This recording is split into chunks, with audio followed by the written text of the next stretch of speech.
شنو واقع. بزاف الناس ما عارفينش وانا ما غاديش نقول، ولكن انا غادي نقول الحجه والدليل وثائق والتسجيلات والتصاور اللي توصلت بهم من مصادر انا ما مجهوله. عرفتش هاد القضيه اللي درت واش هي مزيانه ولا ما مزياناش. الجمهور اللي غادي يقول لك واش مزيانه ولا لا. كلشي كيتسال شنو اللي غادي يجمع ريم مع صارم ولا تلحس دور ديال واش انا شاريه سونطرات في المغرب كامل وانت كتقول ركم راسكم عندي الدواء، ولكن حتى واحد ما يصولني على المصادر ديالي، لان حتى الفرقه الوطنيه حاولت وما قدرتش تاخذ مني هذه المعلومه. وقبل ما نبدا نفرتك لك في هذه القصه وقبل ما تعلق ربط ليلى على المحتوى تقريبا 500 فيديو كلها دفاع عن شرف المرأة المغربية، عن الثقافة المغربية، عن المغرب وعن تراثنا، سمعة المملكة ديالنا. ركزوا معايا ونبداو بسم الله. الأغنية ديال ريم اللي انتشرت بشكل كبير تاش الفرصة أنها تهضر على الأصول ديالها البجادية.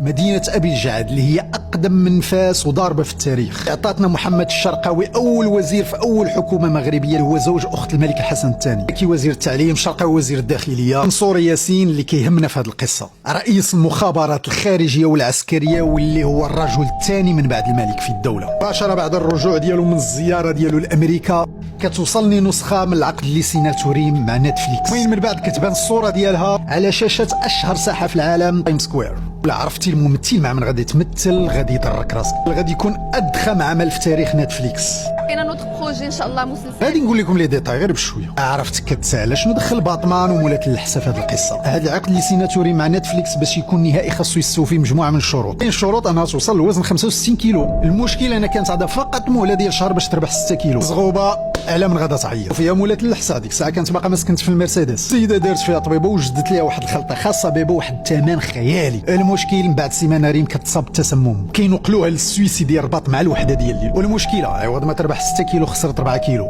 وحدي كنعاني في لافي وحتى حاجه ما بغات تقارا، كان زهري ما عاطيش. الخروج ديالها المشاكل ما كتحبش هنا. باطمان مولا السنترال غادي تتصل بيه باش تستعملها للضرب في المنافس ديالها في السوق اللي هي صوفيا. الامر غادي يبدا يتطور. صوفيا غادي تتصل مع واحد الشخص اللي عنده علاقه مع المافيا الروسيه اللي بدات كتنشط مؤخرا في المغرب، وغادي يمشيو هادو ريم باش ما ترفعش دعوه على صوفيا. دي روس كانوا تماك شدني وبغى السيد بدا كيفورسي بس كنغوت. وهنا شكون غادي يتدخل؟ عرفتي اش غادي ديروا؟